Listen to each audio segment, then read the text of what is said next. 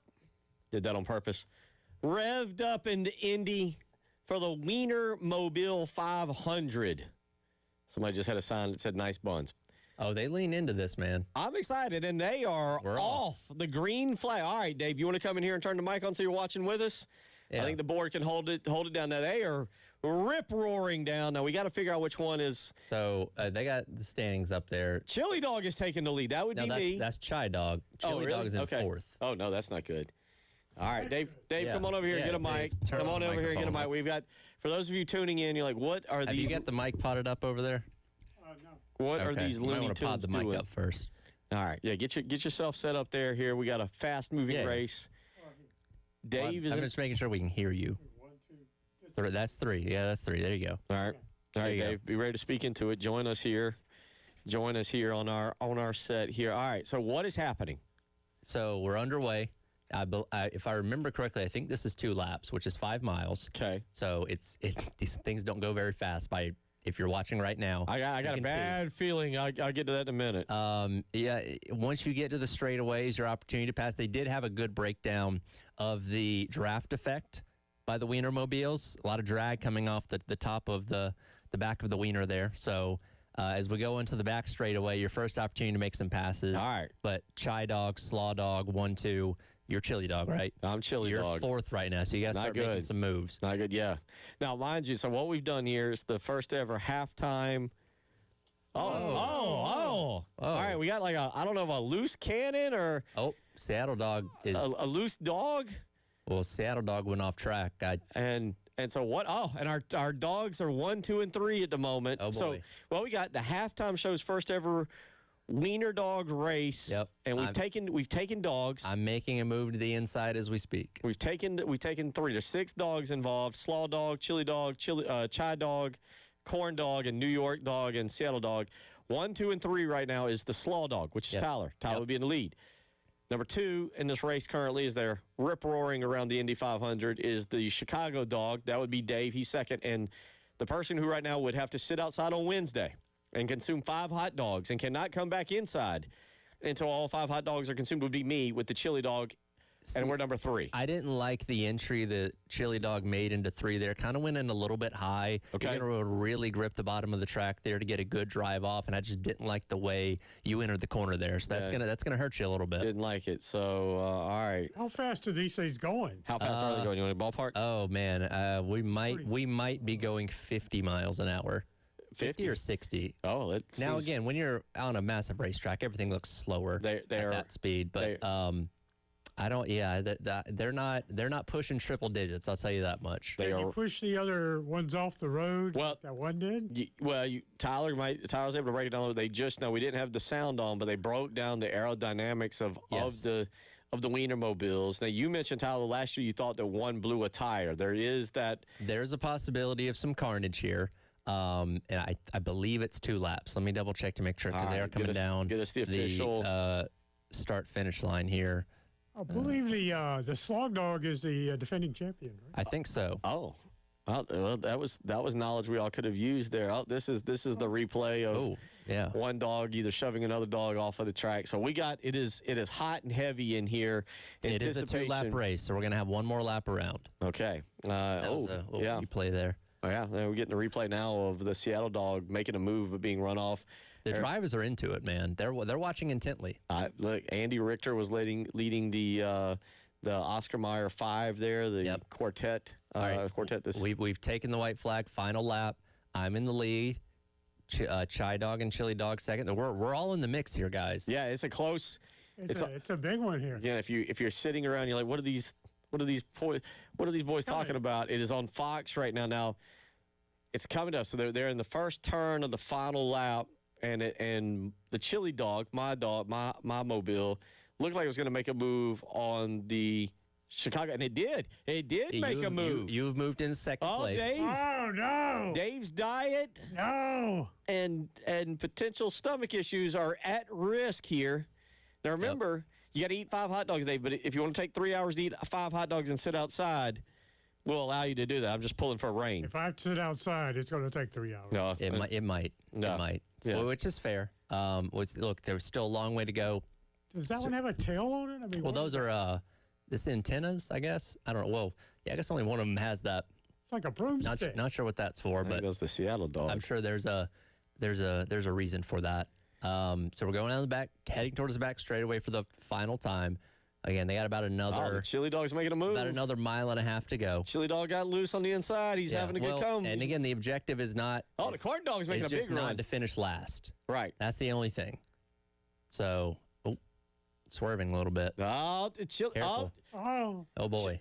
Chili dog is cut off the slaw dog. I've moved in first, and Wow! I just Yeah, okay. the I've dropped to Chicago third. dog. The Chicago dog has made a Let's make a run, run for and it. Tyler Go. has dropped to Go. third. I think I'm having a problem. Tyler here. has dropped to third. Wait. and it's coming up on Oh, the side. hold on. Oh, Hold on. Oh. We're gonna catch a draft. We're gonna go the inside here. The New York dog has come out of nowhere. So the leaders, New York dog 1, Chili dog 2, So- Shy dog 3, but the slaw dog is 4th. But Slaw Dog is in the slipstream of the New York Dog, catching a draft. And again, all I got to do is not finish last here. Oh, we So- got bumping. There was some rubbing and racing, and All the right. Chai dog has moved back to. Shy Dog is back to fourth now. Oh. So New York Dog in good position to win, but we're battling with each other here. Chili Dog, Slaw Dog, Chai Dog, the current order Oh, New as York. we work through turn 3. New York is pulled way out in front, massive lead. on this. But at Indianapolis, if you get a massive lead, that allows the car behind you to draft up in slingshot. Sam Hornish Jr. slingshot past Andretti on the final lap in 2006, and I think that's what the Chili Dog is getting set to do here. All right, look, I'll be happy with a win. I'll be happy to not have to sit outside and It's eat a 5 hot it's a dogs. long way from turn 4 to the start-finish line. For the record, I've now promised Austin we are doing hot dogs tonight. At the Well, you Gunner got us all household. hungry now. Yeah, I've been debating to have some ordered here. We're a little bit late in the show for that. All right, we're keeping We're on the home stretch. We're in home stretch. When this ends, we do have some football news to get to. So we're going to hold you hostage here. We do have some football news that we will get to here before the end of the segment. So if you're like, man, Chili Dog covers, New York Dog, yeah, we got you covered on the Oscar Mayer, the Wiener All right. 500. Here What we got? go. We're coming down the stretch. Still New York, still Chili, Slaw and Chai. It looks like Chai is trying to make a move on Slaw. I think New York has this wrapped up. We're single file right now. Coming to the line. Oh, we got a quick glitch on the screen. I don't think we're going to have a pass for the lead. Checker flag. Checkered flag in the air. All right, Chili Dog's going to move to the outside. And it's going to be close. By half a wiener, New York Dog wins. Followed by Chili, Slaw. Chai Dog comes in last, or at least in our competition, last place. 4th place for you today. 4th place, Dave. Good effort. You tried. I still have a few days to leave the country, right? You have a few days to Technically, get. yes. Yeah. Okay. Yeah, that is what you're going to have to do to get out of this contest. And as soon as you come back, we'll be waiting on you to sit outside and pay off your punishment. Let me go check with our person. Call your doctor, Dave. You could. You Call your get doctor. 5 hours. You're going to get 3. I mean, Dave, I've traveled if you want to stay till midnight to eat 5 hot dogs, I'm all for it. You can't leave. You can't come back in the building until 5 are consumed. Oh my. And you can't use vacation time to take more time off. Sorry. Are you going rules- to put chili on the dog? It's up to you, buddy. However you want to eat it. If you want to bring your cup of However chili, you want to. can. However you want to do it. It's But up to you. There you go. Dave is Oh. our first ever. I knew I should have gone with New York. You should have. I thought it was a surprise pick of yours to take the Chicago Dog. I was a little caught off guard. I was surprised with me having the 3rd pick. The Chili Dog was still sitting there. Well, there you go. First time in halftime show history, Yeah. the Weenie 500. There you go, folks. And Dave will be sitting outside on the sidewalk of Gervais On Wednesday, next week eating hot dogs. come by and see our one and only Captain Dave Adair. He enjoys some hot dogs on Wednesday. Let's keep you updated on this. Real quick here, we got Lou And now B. that the serious stuff is out of the way, Yeah. Let's inform you.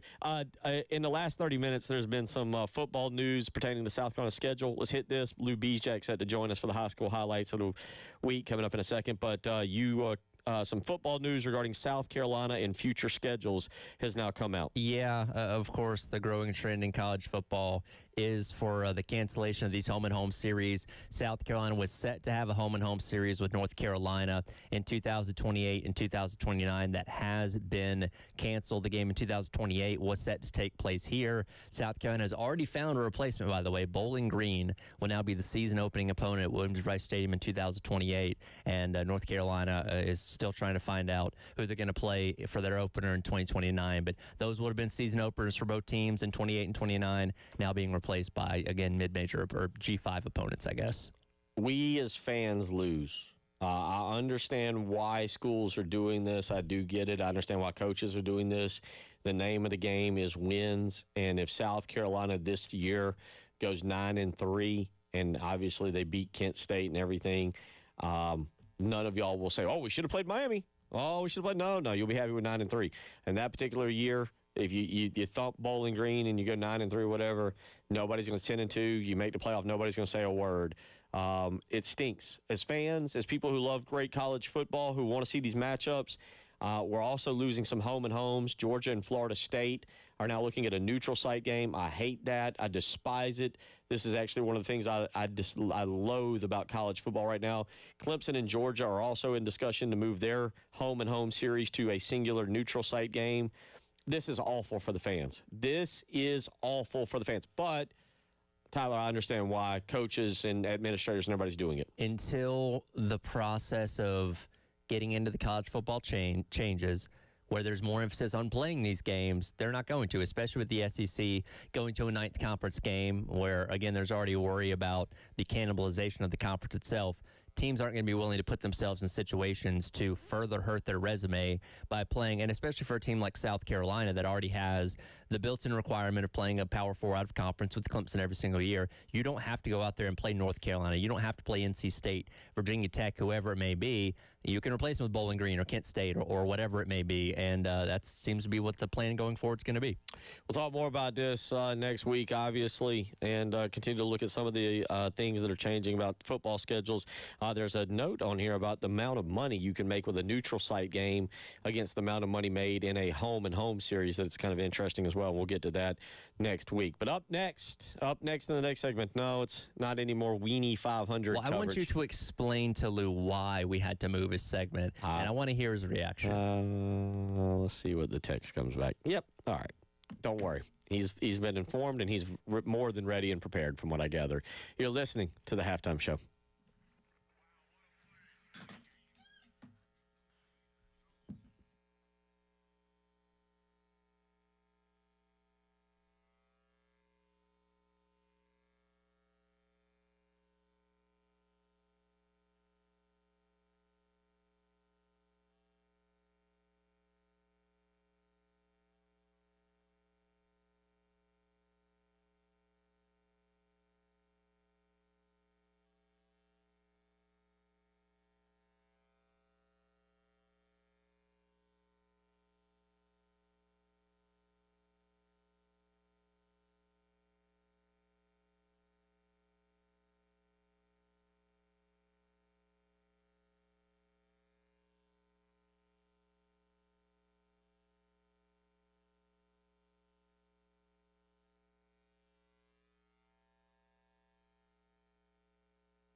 Just about 22 minutes left in the program, but enough time to be joined by the one and only, a fan favorite, a man who has no problem being bumped off his usual segment, off his scheduled time for a wiener race, the one and only Lou Bezjak with the State Newspaper. Lou, welcome in. Thank you for providing us a segment to get that great coverage of the Weenie 500 in from the Indy 500.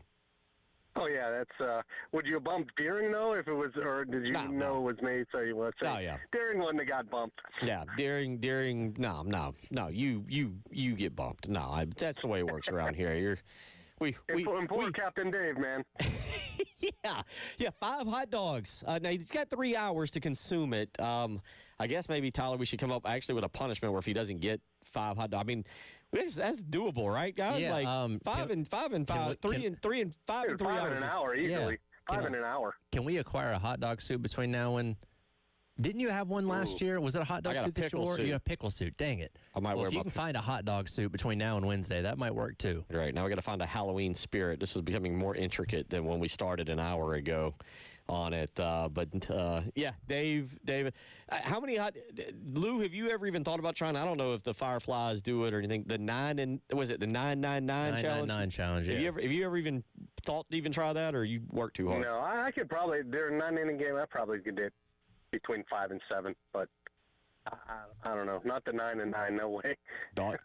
5 to 7 dogs and beer, or just 5 to 7 dogs? No, I don't drink, so I could do. I get Coke. I guess I could do between 5 and 7. Yeah. Okay. But yeah. All right. Well, let's talk a little high school sports. It is really ramping down. I know you've had a busy year, and it's been a great year for you. Appreciate all the coverage you provide, and thank you again for helping out today and giving us a little bit of update. Let's start right now with baseball. And I'll tell you what I want to start with. You sent this, but the comeback the other night. River Bluff goes down to James Island.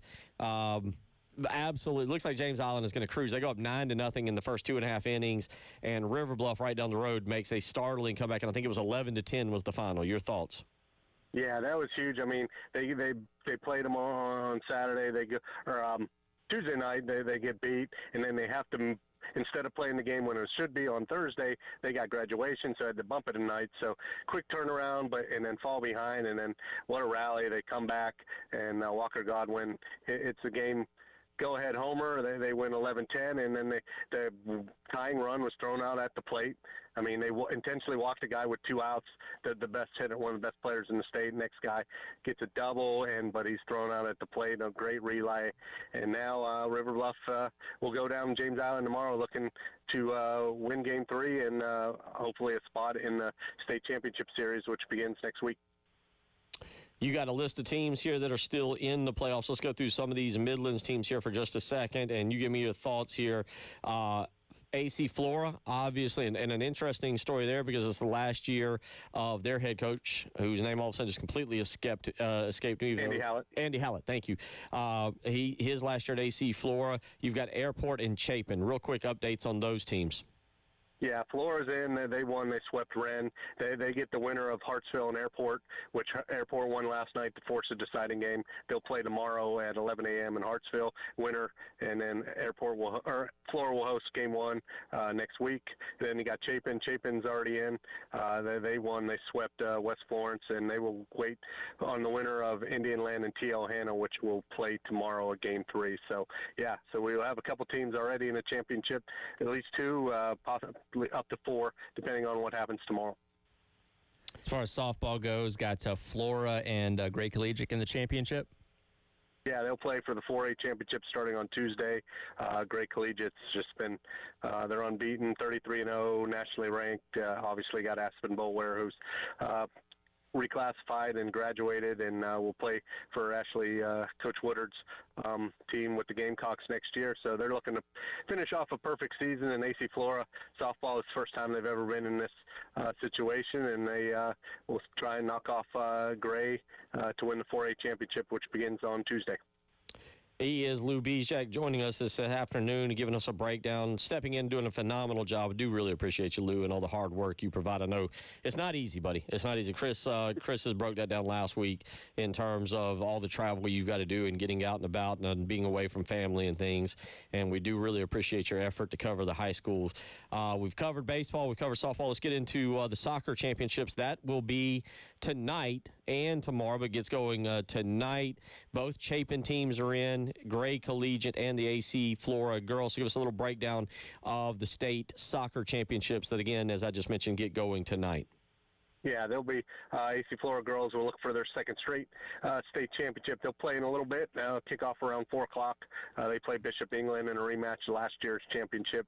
They won their first title last year and trying to go back-to-back. And they won and they beat Dreher to get to this spot. And we'll see. It should have a good crowd of AC Flora fans. And I'm sure Sean Elliott, who's a Gamecock assistant football coach, he'll be right in the middle of it. He was in the student section last year, I think, and was at their semifinal game. So he'll be right in the middle trying to cheer Flora.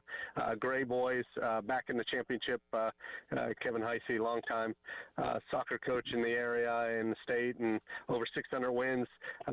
Still looking for his first state championship, and he'll try and get his Gray squad will try to get it to him tonight as they play Southside. That game will be right after the Flora match, and then tomorrow both Chapin teams play Eastside, and both the boys and the girls. So should be you'll have both sets of fans. They can stay for both games, and now they'll play starting tomorrow at 4.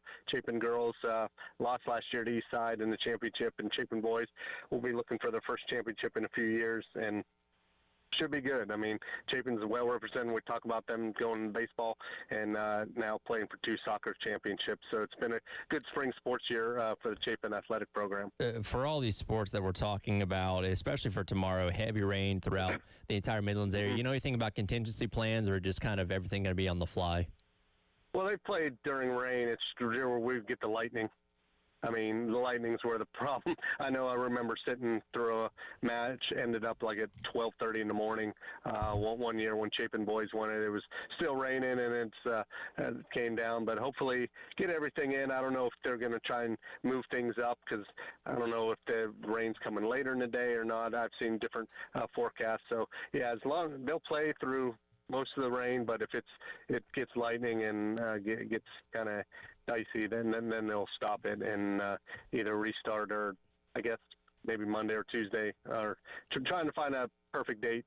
Obviously Memorial Day Monday might not be a good idea, but so we'll see. And hopefully the rain will hold off and everything could get in. I know maybe possibility of rain tonight, maybe during the Gray match, so we'll see. Let's look back at this past week. We just previewed everything, but a lot of golf taking place. Some local teams, River Bluff, claiming the 2026 5A D1 golf results. Give us some of the golf results that you can share with us from this past week and what happened, what transpired there. Yeah, but River Bluff is 2 straight. They won. They had their championship about a week ago. 4A wrapped up this week, but yeah, great job by the Gators to go and come back and win their second straight championship. Howie Vroon, I think, was the runner-up. He was close to winning individual championship. Then we had, I think, 5A Division II. We didn't have. Not too many. 4A, though, Gray, AC Flora were in the top 10. Brady Sen from Gilbert, he was a runner-up in 4A championship. So, and Newberry finished in top. Newberry and Batesburg finished in the top in 3A and 2A in their golf championships last week. I'll give a shout-out to Brady Sen. His mother graduated just a year prior to me. She was a cheerleader at Lexington, helped cheer us on to a state championship, and now her son is doing big things. And I'll be honest, from what I know, and I'm not the golfing expert here when it comes to high school, but I understand Brady Sen is one of the top golfers in the Southeast and in the state of South Carolina, will be a name you need to know as it pertains to maybe the University of South Carolina or Clemson coming up in the years to come, I guess, for him. Yeah, he's done really good. He had a good. I think he won. It was either the region. I don't think he won the lower state, but I think he won the region tournament, and then finished runner-up in the state. Another one, Heathwood Hall. It's happened a few weeks ago. Connor Wolf, he won the Skeeza individual. He shot 63. I think he shot in the final round in the Skeeza Championship. He's also a name to remember. I think he's a freshman. He's really good. Also winning the individual state championship, and he definitely has a bright future as well. Yeah. I mean, again, as you mentioned, some really good. We got some great golf in this state, and the way both South Carolina Clemson's obviously produced a lot of great talent to go on to the PGA Tour, and then this past weekend having the last weekend, I should say, the Korn Ferry Tour in our state. So we got a lot of great stuff that is taking place as it pertains to golf and a lot of other sports. Lou, we always I really do appreciate it, buddy. I apologize with that Wiener Mobile race. Really, we had to cover that. That's the first. It was huge. I got to watch it. It was kind of fun. Poor Captain Dave did. He'll have to get ready to chow down those hot dogs next week. He's ready to go. He's fine. I can already tell he's fine. He's plotting a strategy. He is, I think, already on the phone with his doctor, telling him that one of his coworkers is forcing him into some labor here. But Lou, we appreciate it, buddy. Have a great Memorial Day weekend, and we certainly will catch up with you again this summer and kind of look toward the high school football season. Thanks, guys. Appreciate it. Take care. Lou Bizak with the State Newspaper. I joke with him all the time. Great friend, but does a phenomenal job. Him and Chris Deering, I love to praise. We love to praise the high school kids and the parents and the administrators and teachers. Man, shout out to Lou and Chris for the work they do and the coverage. It is, you don't get a lot of credit for being out there, but they do a heck of a job. And glad to have one of them on each and every Friday. We wrap it all up. Next, it's the Halftime Show.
wrapping it up on a Friday.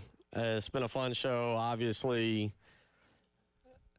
intertwined with the Kyle Busch news, Tyler. It doesn't affect me like it does you, but hard news to take yesterday. I think just as a human being, not even a race car, NASCAR fan, but the passing of a 41-year-old. Again, I go back, things that affect me differently, looking at the videos that have come out and the relationship that Kyle had with Brexton, his son. I can speak to that. The relationship I have with my 14-year-old son, who's texting me during the show, like, Dad, you gotta pick me up at 6 o'clock. I'm like, well, we're getting hot dogs tonight, son. But it hurts me. I lost my mother when I was 9, so I understand the impact of losing a parent at that age. And Tyler, you see it also from that perspective, but you also see it from the NASCAR side and what he had done for the sport. Yeah. Again, the accomplishments speak for themselves. 234 wins across NASCAR's top 3 series. He was so good, they had to make rules, right? So he burst into the top 3 ranks in the Truck Series in 2001 at age 16. And at California Speedway at the end of that year, the trucks ran a companion event with CART. Well, the CART race was sponsored by Marlboro cigarettes, and you can't smoke cigarettes at 16, so they weren't comfortable having a 16-year-old on the premises driving in a race that weekend, so they kicked him out. NASCAR changed the rule to where you had to be 18 to drive in the Truck Series or O'Reilly Series or Cup Series after that, which they dubbed the Kyle Busch rule. Turns 18, gets his opportunity, starts tearing it up in what was then the Busch Series and eventually the Cup Series, and ran a lot of Busch Series, Truck Series race, won a ton of them. Was winning so many of those races. Years later, about a decade ago, they created another Kyle Busch rule where you could not run unlimited races in those lower series because he was winning so much and stinking up the show. Again, to your point, and again, just at the beginning of the month, he turned 41. His birthday was May 2nd. You said Brexton's birthday was just last week. Just the other day, or just literally like 2 days ago. But obviously, sad news. And, something that because of the way this did go down, we'll pay more attention to and see what some of the things that come out about doing it. But a legend, I think is fair to say, Tyler, I'll let you make the assertion of that. But a legend in the sport is lost. And again, you however you felt about him. Sure. Genuinely probably good guy. Well, and you talk about enjoying the villains, right? When you watch your sports. And, there was a period of time where people would look at him as the number one villain of the sport because of his aggressiveness, his brashness, his unapologetic desire to win at all cost. And a lot of people didn't like him for that, but a lot of people did. And I was a big Kyle Busch fan for, a period of time because of that. But again, he got a reaction out of people, whether you booed him or cheered him. He's somebody that you came to the racetrack to see either win or you wanted somebody to beat him really, really bad. Like that's how good he was. And again, the numbers speak for themselves. He'll be a Hall of Famer. Nobody's going to touch 234 wins across the top 3 series ever again. So I think he's going to sit alone atop that mountaintop for forever to come. But again, it's shocking, right? And again, we played the clip earlier that this time a week ago he was winning a Truck Series race, racing the All-Star race this past Sunday, and now he's gone. And I'm interested to see the mood of the weekend, the tributes and all that kind of stuff, not only at Charlotte but at Indy as well. F1 is racing in Montreal this weekend. I'm sure they'll have some stuff for him too. And just paying the respects to somebody that did so much for the sport and leaves a really big hole behind in his passing. We did that, and thoughts and prayers there with the Busch family. We've tried to contrast that segment of the show and be proper and respectful against us goofing off and having a good time today. With the Weenie 500. Now, I do want to announce, before we finish up with that, I do want to announce this, Dave, you wanted us to announce something that's near and dear to your heart, and that is that the Chapin dance team, Dave, help me out with this, was what the state champion. They were honored at the State House. Tell us why. They were honored at the State House. They won the national championship title in hip-hop. Awesome. The South Carolina Dance Association state championship titles in jazz, lyrical, palm, and 4 South Carolina Dance Association Grand Championships. And so Dave has got a daughter who participated in dance growing up and danced in college at Winthrop, I believe is what you said, and was on the dance team. So that's near and dear to Dave's heart. And so congratulations to the Chapin dance team. You heard him say it correctly. It's not a state championship, a national title, as you said, Dave. So congratulations to that team out in Chapin. Hate that we left them off of our high school highlights of the week, but they certainly deserve a shout out. And then that brings us to the last part of the show. David Dare versus Five Hot Dogs, because he and his Chicago dog lost the first ever 107.5, the halftime show, Wiener Race Showdown. Dave, how do you feel? 5 hot dogs have to be consumed before you can come in the building. You have to stand outside. To call my nutritionist. She's not going to be happy with you, Dave. She's not. Not going to be happy with you. Hey, thank you. Great. Hey, y'all have a great Memorial Day. Take care.